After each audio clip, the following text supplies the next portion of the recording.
the legacy of leaders at CGC Jhanjeri. Bhushan jewellers, अनमोल रिश्तों के लिए। दोस्तों, आज अपनी मातृभूमि में, अपनी जन्मभूमि में पहली बार मुझे इस बहुत ही प्रख्यात, बहुत ही प्रसिद्ध सरी मंच पर आप सबका संबोधन करने का अवसर मिला है। और जिस मात्रा में, जिस तरह से जन सैलाब उमड़ा है और जिस तरह से आप लोगों ने अपनी परिस्थिति दर्ज कराई है, निश्चय ही ये चुनावी सभा एक ऐतिहासिक चुनावी सभा रहेगी। मोदी जी को जय श्री राम, मोदी जी को जय श्री राम, जय श्री राम।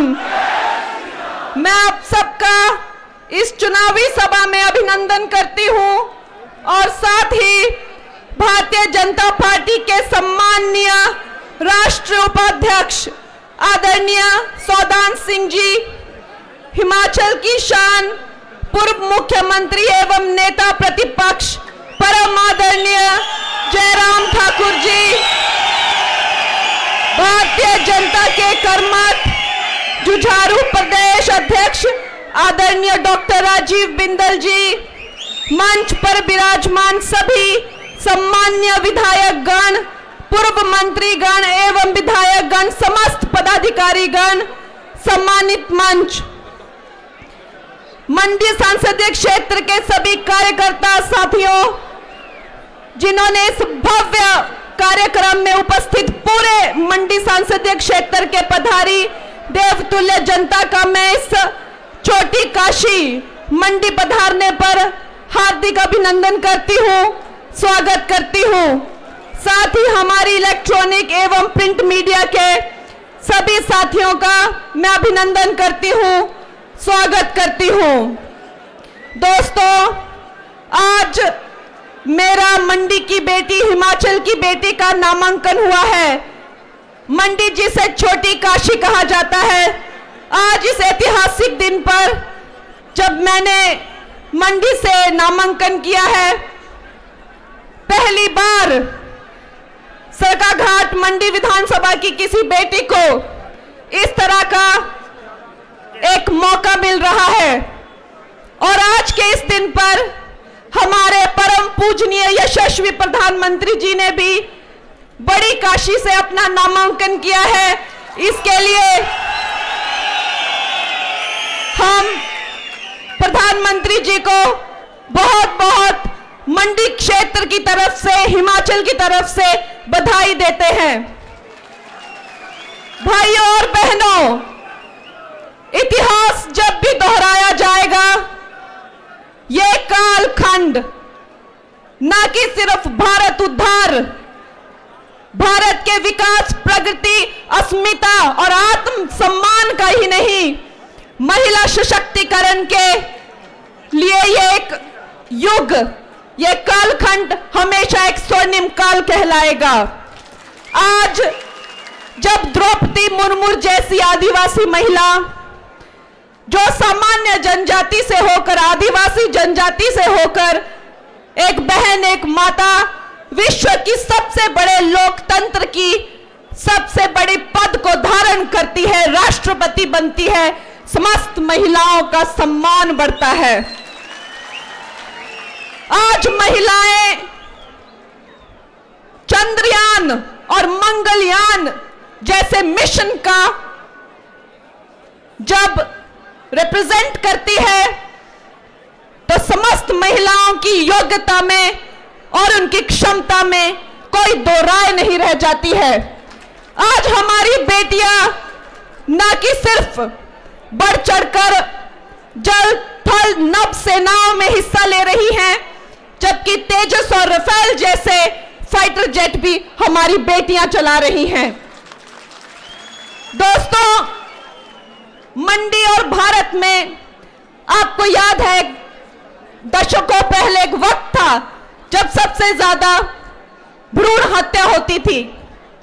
लेकिन आज का वो वक्त है जब ना कि सिर्फ जेंडर में सबसे ज्यादा समानता आई है, जबकि अगर आप गोद लेने के क्षेत्र में देखा जाए तो सबसे ज्यादा बेटियों को गोद लिया जा रहा है। ये जो सोच बदली है कि बेटी कोई बोझ नहीं है, ये जो सोच बनी है कि हमारी बेटियां अगर घर में होती हैं तो इसका मतलब ये नहीं है कि बेटी का पैदा होना कोई दुर्भाग्य है या हम पर किसी तरह का कोई बोझ है। ये जो सोच बदली है, इसका आधार क्या है? समस्त देश की सोच बदलने का सबसे बड़ा आधार है उनमें आत्मसम्मान जगाना। आज जब आपकी बेटी, आपकी बहन, आपकी कंगना को आपकी प्रत्याशी बनाकर भेजा जाता है तो हमारी सोच बदलती है कि जब हमारी बेटियां हमारा नेतृत्व करती है तो हमारी सोच बदलती है।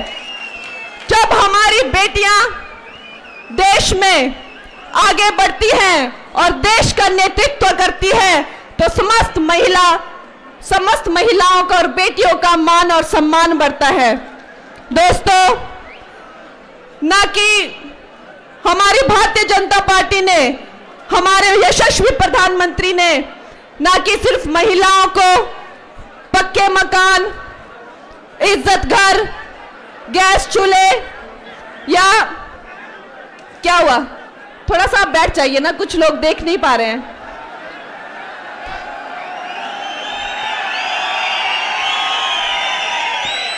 बैठ जाओ थोड़ी।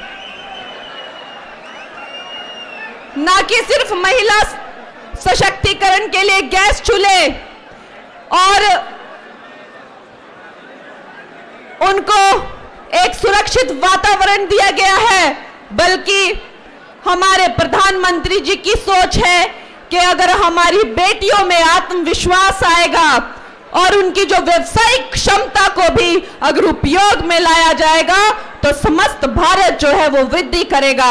अब वो हमारी बहनों के लिए लखपति दीदी की योजना के अंतर्गत हर बेटी, हर बहन जो है वो अपना व्यवसाय कर पाएगी और जो इस क्षेत्र में आगे बढ़ेंगी उन्हें लाखों रुपए कमाने का मौका दिया जाएगा, उन्हें व्यवसाय स्थापित करने का मौका दिया जाएगा।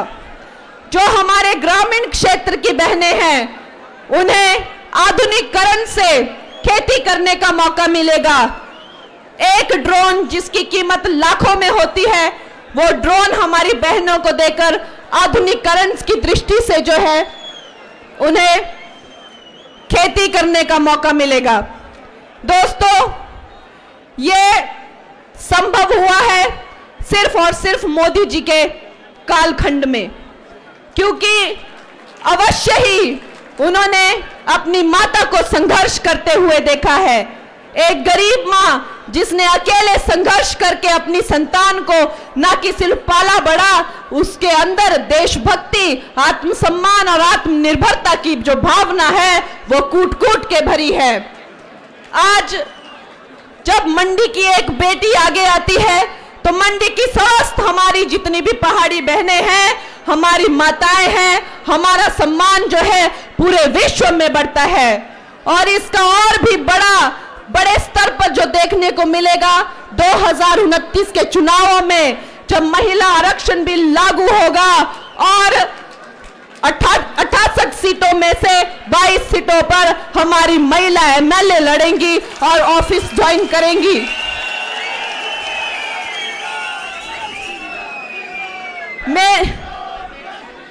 मेरी सब माताएं बहनें, आज जिस तरह यहाँ ये भीड़ उमड़ी है दोस्तों, इससे पता चल रहा है कि अपने लिए, अपनी बेटी के लिए, अपनी बहन के लिए मंडी का क्या भाव है और क्या गर्व है और किस तरह से मंडी जो है अपनी बेटी के लिए एक ऐतिहासिक जीत जो है वो दर्ज करवाने वाली है। दोस्तों, ये मानसिकता केवल सिर्फ महिलाओं के लिए ही नहीं बदली गई है, मानसिकता जो है, सबसे पहले जो है हमें अपने विचार बदलने पड़ते हैं, तभी हमारे कर्म बदल सकते हैं। अगर हमारे विचार वैसे ही रहेंगे तो कुछ नया नहीं हो सकता। नया आधुनिकता तभी आ सकती है जब हमारे विचार बदलते हैं। कहीं ना कहीं हमारा जो भारत था वो एक गुलामी का चिन्ह लेकर चल रहा था। हम गुलामी के चिन्ह से अब तक कहीं उबर नहीं पाए थे दोस्तों। मुगलों की गुलामी करके, अंग्रेजों की गुलामी करके अब तक हमारी मानसिकता यही थी कि हम कुछ अपने आप नहीं कर सकते, हम कुछ अच्छा नहीं कर सकते। जो देश अपने इतिहास से नहीं सीखता है वो कभी अपना भविष्य नहीं बना सकता है। जो देश कभी अपने महापुरुषों को सम्मान नहीं देता वो देश कभी और महापुरुष नहीं बना पाएगा। मोदी जी ने जैसे ही अपना ऑफिस संभाला, सबसे पहले राजपथ का नाम कर्तव्य पथ रखा। उस पर जॉर्ज पंचम की फोटो थी। उस मूर्ति को बाहर निकालकर सुभाष चंद्र बोस, जिनको कहीं ना कहीं इतिहास के पन्नों में दबा दिया गया था, उनकी प्रतिमा जो है वो कर्तव्य पथ पर लगाई और समस्त देश के सामने एक बहुत बड़ा मार्गदर्शक रखा। उसी तरह उन्होंने सरदार वल्लभ भाई पटेल, जिनको इतिहास में कभी भी उनकी पूरी योग्यता के अनुसार उनको कभी क्रेडिट नहीं मिला। स्टैच्यू ऑफ यूनिटी, विश्व का सबसे बड़ा स्टैच्यू बना के उन्होंने सरदार वल्लभ भाई पटेल की प्रतिमा जो है वो गुजरात में लगा के समस्त विश्व के सामने मां भारती के उस सपूत को, जिसने भारतवर्ष को आज अखंड भारत जैसे हमें मिला है, उनकी बदौलत मिला है, उनकी प्रतिमा स्थापित कर कर उन्हें भी श्रद्धांजलि दी। उसी तरह श्री राम, जिन्हें सिर्फ एक काल्पनिक किरदार बनाकर कांग्रेस वालों ने एक टेंट में रखा था। वो कहते थे कि श्री राम कभी हुए ही नहीं, वो एक काल्पनिक किरदार है। सुप्रीम कोर्ट में केसेस चले, सब सबूत मिलने के बाद भी उस केस को लटकाया जा रहा था। लेकिन जैसे ही प्रधानमंत्री जी ऑफिस में आए, उन्होंने सबसे पहले राम मंदिर का काम चलाया और आज राम मंदिर जो है वो पूरे विश्व के लिए एक हिंदुओं का सबसे बड़ा पर्यटन स्थल बना हुआ है। दोस्तों, हमें उसी दिन से पता चल गया था जब कश्मीर में जाने से बच्चा बच्चा डरता था। हमें पता चल गया था कि ये कोई साधारण मानवीय नहीं है। 90 के दशक में जब आपको पता है कश्मीरी पंडितों के टुकड़े कर करके जब कश्मीर से बाहर उनको निकाल दिया गया था, भारत का प्रशासन भी वहां जाने से डरता था। उस वक्त नरेंद्र मोदी जी ने झंडा उठाकर ऐलान करके वहां पे चौराहे पे झंडा गाड़ा था और भारत माता के नारे लगाए थे। उस दिन 90 के उस दशक में ये भारत समझ गया था कि ये कोई साधारण मानव नहीं है। ये मनुष्य जो है वो भारत का भारत भाग्य विधाता बनेगा और एक दिन जो है भारत का उद्धार करेगा। आज उन्होंने 370 जो है कश्मीर से हटा दिया गया है और कश्मीर में भी भारत का ही संविधान आजादी के इतने वर्षों बाद अब लागू किया गया है। और पीओके में तो यह आलम है कि वहां पे गृह युद्ध चल रहा है। इसलिए नहीं कि उन्हें अपना एक देश बनाना है, इसलिए नहीं कि उन्हें वहां पे अपनी सरकार चलानी है, इसलिए कि उन्हें वहां पर नरेंद्र मोदी की सरकार चाहिए, इसलिए कि उन्हें भारत का एक हिस्सा बनना है। दोस्तों, तलवार के दम पर नहीं, किसी और डर पर नहीं, आज नरेंद्र मोदी पूरे विश्व का जो मार्गदर्शन है वो सुविचार के दम पर, सनातन के दम पर और भाईचारे के दम पर कर रहे हैं। आज हम G20 में देखते हैं उसका वो पूरी तरह से सफल निर्देशन करते हैं, मार्गदर्शन करते हैं। आज अगर विश्व के सारे नेताओं को खड़ा किया जाए एक लाइन में तो सबसे ज्यादा परसेंटेज जो है योग्यता और लोकप्रियता के आधार पर नरेंद्र मोदी की आती है। 78% नरेंद्र मोदी जी की आती है। ऐसे यशस्वी प्रधानमंत्री ऐसे युग पुरुष जिनका जन्म इस देश के उद्धार के लिए हुआ है, ना वो अपनी जेब में कुछ रखते हैं, ना वो अपने अकाउंट में कुछ रखते हैं, ना उनके कोई आगे है, ना उनके कोई पीछे है। दोस्तों, वो दिन में सिर्फ एक टाइम का खाना खाते हैं और सिर्फ 3 घंटा सोते हैं और देश और देश और देश के सिवाय और कोई वो बात नहीं करते हैं। निश्चय ही अगर इस देश में राम के चरित्र से बढ़कर कुछ है तो वो राम भक्त है, और ऐसा राम भक्त जो कि राम का ही अंश है, हमारे लिए ये बहुत ही सौभाग्य की बात है कि आज हम उनकी सेना का एक हिस्सा बन पाए। चाहे मैं उनके लिए गिलहरी का ही काम करूं, लेकिन आपकी मंडी की बेटी, आपकी प्रत्याशी बनकर, आपकी नेता बनकर, आपकी हमारी मंडी से जब एक ऐसी ऐतिहासिक लीड लगेगी कि जिसकी चर्चा जो है वो दिल्ली में होगी, तो निश्चय ही आपकी बेटी आपके हिमाचल के लिए बहुत ज्यादा गौरव और बहुत ही ज्यादा यश लाएगी। जहां तक हिमाचल की उन्नति की बात है, मोदी जी ने अपनी जिंदगी का एक बहुत बड़ा कालखंड हिमालय में तपस्या करते हुए बिताया है। उन्होंने अपनी जिंदगी का एक दशक हिमाचल में काम करते हुए, एक कार्यकर्ता के रूप में काम करते हुए बिताया है। दोस्तों, इसमें कोई दो राय नहीं है कि आधुनिकीकरण की दृष्टि से, विकास की दृष्टि से हिमाचल में बहुत काम करने को है, लेकिन मोदी सरकार ने कीरतपुर मनाली हाईवे से लेकर बाकी और जयराम जी की सरकार में 5000 किलोमीटर की सड़कें, एक ऐतिहासिक रिकॉर्ड जो इन्होंने बनाया है वो किसी से छुपा नहीं है।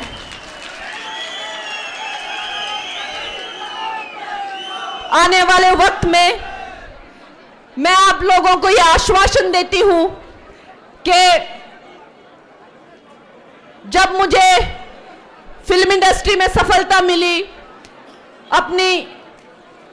जब मुझे बहुत ज्यादा ग्लैमर मिला, सक्सेस मिला, तो ये नहीं कि मैं अपने परिवार को, अपने रिश्तेदारों को, अपने हिमाचल को भूल गई। मैं हमेशा अपनी रूट से जुड़ी रही, मैं हमेशा अपने हिमाचल से जुड़ी रही, और आगे भी अब ये समस्त हिमाचल जो है मेरा अपना परिवार है, और मैं इसकी उन्नति के लिए और इसकी प्रगति के लिए पूरी योग्यता और अपनी पूरी जी जान लगा दूंगी। मंडी क्षेत्र में, क्योंकि आज हम मांडव ऋषि की इस पुण्य स्थली मंडी में हैं, तो मुझे याद आती है कि यहां पर विशेष कर हिमाचल एक देवभूमि है। समस्त देश के लोग ये समझते हैं कि हम हिमाचल में जाएं और आध्यात्मिकता की दृष्टि से जो है हमें कुछ दर्शन हो, कुछ योग या अभ्यास की जो है उन्हें उम्मीद होती है हमारे हिमाचल की देवभूमि से। दोस्तों, यहां पर शिव धाम का 250 करोड़ का प्रोजेक्ट जो है वो सेंटर ने अलॉट किया था। जयराम जी की सरकार उसे बना रही थी, लेकिन कांग्रेस की भ्रष्ट सरकार ने उसे भी रोक दिया है। मंडी यूनिवर्सिटी हिमाचल की सेकंड यूनिवर्सिटी जो है, जो यहां पर खोली गई है, उसे भी बंद कराने के कगार पर वो लोग आ चुके हैं। मेडिकल यूनिवर्सिटी के लिए भी जमीन अलॉट हो गई थी, उसका काम शुरू हुआ था, उसे भी बंद कर दिया गया है। ऐसे न जाने कितने प्रोग्राम, 1000 से ज्यादा कार्यालय बंद कर दिए गए हैं। हमारी सरकार आएगी तो हमारे पुराने सारे काम हम फिर से शुरू करेंगे। जैसे जैसे मैं हिमाचल का भ्रमण करती हूं, मुझे अवश्य ही लगता है कि भरमौर, किन्नौर, लाहौल स्पीति और पांगी जैसे ऐसे बहुत सारी जगहें हैं जो पर्यटन की दृष्टि से एक स्वर्ग है, जिनकी संस्कृति और खान पान, और चाहे आप म्यूजिक कह लीजिए, चाहे आप फोक कल्चर कह लीजिए, समस्त भारत के लिए नहीं पूरे विश्व के लिए एक बहुत ही उत्सुकता जगाने वाला विषय है। उसकी कनेक्टिविटी के लिए भी हम प्रयास करेंगे और अवश्य ही उसे जो है वो एक टूरिस्ट डेस्टिनेशन बनाएंगे। और दोस्तों उसके अलावा सिराज हो गया, आनी हो गया, करसोग वैली जैसी अनटच्ड बहुत सारी जगहें हैं जो कि हमारे हिमाचल प्रदेश के लिए एक ग्रामीण टूरिज्म को लेकर, जहां पर हम जो है ना कि कोई इंटरनेशनल होटल्स या इंटरनेशनल ब्रांड्स को ना लाके हमारी खुद की बहनों को, हमारे एंटरप्रेन्योर्स को ही, उनका ही सशक्तिकरण करके सेल्फ हेल्प ग्रुप्स के माध्यम से जो है होम स्टेज के हम जो है काम करें और लोकल इकोनॉमी को बढ़ावा दें। सबसे ज्यादा लोकल इकोनॉमी को बढ़ावा देगा जो हमारा अपना रहन सहन है, वेशभूषा है और खान पान है। उसको मैं चाहूंगी सब हिमाचली जो हैं वो अपनी वेशभूषा को, अपने रहन सहन को बढ़ावा दें ताकि ये पर्यटकों के लिए और भी ज्यादा आकर्षण का केंद्र बन जाए। उसके अलावा जहां जहां हम पर्यटन बढ़ाया करेंगे उसके साथ ही हम वेस्ट मैनेजमेंट जो है वो प्लांट्स पे भी वर्क करेंगे। मनाली जैसी जगहें हैं जो कि दुर्गम तो है ही, साथ ही प्राकृतिक आपदाओं से हमेशा जूझती रहती हैं, वैसी जगहों पर भी हम वेस्ट मैनेजमेंट पर काम करेंगे। जहां तक रेलवे लाइन का सवाल है, रेलवे लाइन बिलासपुर तक तो नड्डा जी लाने की कोशिश कर रहे हैं, मैं कोशिश करूंगी कि हमारी रेलवे लाइन जो है मंडी तक पहुंचे। और साथ ही मनाली में हमने कोशिश की थी कि एक एयरपोर्ट खोला जाए, लेकिन अगर मनाली में संभव ना हुआ तो अवश्य ही मंडी में जो एयरपोर्ट का काम सुखू गवर्नमेंट ने रोक दिया है, 1000 करोड़ उसके लिए अलॉट भी हुआ था, उसको हम दोबारा से शुरू करेंगे। दोस्तों, आपको वोट देना है। एक विकसित भारत का जो सपना है हमारे प्रधानमंत्री जी का, वो 5 या 10 सालों का नहीं, 2047 में जो है, अभी 5 सालों में हम वर्ल्ड की तीसरी इकोनॉमी और अगले 25 सालों में हम वर्ल्ड की नंबर 1 इकोनॉमी बनेंगे। उस सपने के लिए आपको जो है वो वोट देना है। हमारे प्रधानमंत्री जी ने जो देश के लिए किया है, आज अगर देश आतंक मुक्त है तो ये कोई संयोग नहीं है, ये एक काम हुआ है देश पर जो है सुरक्षा की दृष्टि से भी, चाहे वो हमारी सेना बल हो, उनका आत्मविश्वास और उनको आत्मसम्मान दिया गया है। कांग्रेस की तरह भारतीय जनता पार्टी की सरकार ये नहीं कहती कि कहां सर्जिकल स्ट्राइक की, हमें बताइए, हमने नहीं देखा। हमारे मोदी जी कहते हैं कि हमने कोई एटॉमिक बम घर पे दिवाली बनाने के लिए नहीं रखे हैं, हमें भी पता है कि कैसे यूज करते हैं। तो दोस्तों, आज गर्मी भी बहुत है और आप बहुत भारी मात्रा में जिस तरह से आए हैं, मैं यही कहना चाहती हूं कि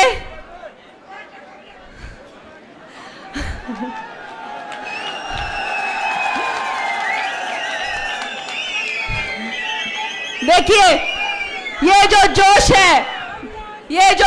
है, ये भारतीय जनता पार्टी के हर कार्यकर्ता का जोश है। और अगर आज हमारा परिवार 17 करोड़ का परिवार है और बढ़ता ही जा रहा है, ये आपके एक एक जन जन के, आप लोगों के ही किए हुए काम हैं जो आज हम इतनी इस रफ्तार से जो है वो बढ़ रहे हैं और पूरे विश्व में जो है ये सबसे बड़ी पार्टी बनकर आई है। दोस्तों, इसी तरह से जो है आप लोगों को इस बात का भी ध्यान रखना है कि जब आप वोट देने जाएं तो आप पड़ोसियों को भी पूछें, रिश्तेदारों को भी पूछें और अपने साथ जो है 10-10 लोगों को लेकर जाएं। हमारे यशस्वी प्रधानमंत्री जी ने अगर 400 का संकल्प रखा है तो हम लोग, जैसे मैंने कहा कि हमारा जो भी हो सके, हमारा तो मंशा तो यही होनी चाहिए कि हम 500 सीट दिलाएंगे, बाकी तो राम के हाथों में होता है। लेकिन हमारे मन में तो भाव ये हो सकता है कि अगर जिन मोदी जी ने 25 करोड़ गरीबों को गरीबी की रेखा से बाहर लाया है, जिन मोदी जी ने महामारी में भी सारे भारतवर्ष को और विश्व के कई देशों को जो है वो मुफ्त वैक्सीन दी है, जिन मोदी जी ने हमारी महिलाओं, हमारी गर्भवती जो बेटियां होती है, उनके पोषण के लिए भी उनको जो है 6-6 हजार की राशि दी है। हमारे किसान भाइयों को भी 6-6 हजार की जो है हर साल जो है वो राशि देते हैं। जिन हमारी बेटियों को छात्रवृत्ति 3 करोड़ बेटियों को 85,000 करोड़ की छात्रवृत्ति दी हुई है, वो हमारे मोदी जी जिन्होंने एक रैंक और एक पेंशन के लिए जो है 75,000 करोड़ से ज्यादा राशि दी हुई है। ऐसे यशस्वी मोदी जी जिनकी गारंटी का डंका आज पूरा विश्व मानता है, ऐसे इस मां भारती के सपूत के लिए मैं चाहती हूं कि मेरे हिमाचल के सारे मेरे भाई बहन, सारे मेरे जो मैं तो सोचती हूं आप सारे ही मेरे रिश्तेदार हैं, आप लोगों की ही वजह से मैं आज यहां पर ही हूं। आपका विश्वास, आपका प्यार और आपकी जो मुझसे उम्मीदें हैं, अपेक्षाएं हैं, उन्होंने आज मुझे यहां लाया है। अब आप ही को मुझे आगे लेकर जाना है और अपनी बेटी को लोकसभा में पहुंचाना है।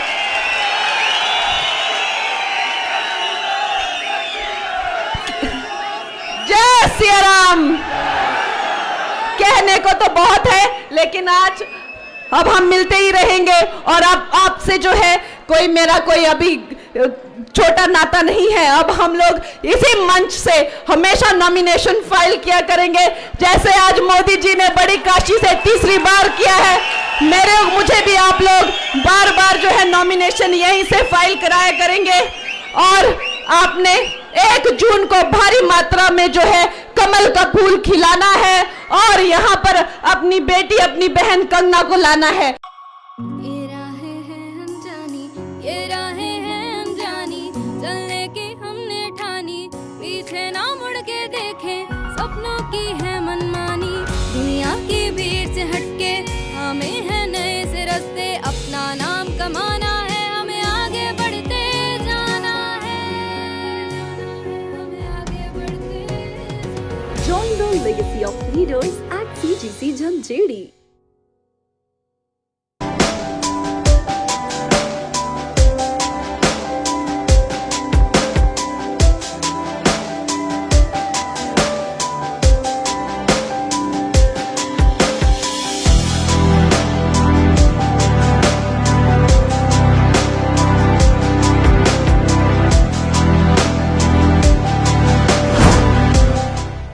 भूषण ज्वेलर्स, अनमोल रिश्तों के लिए।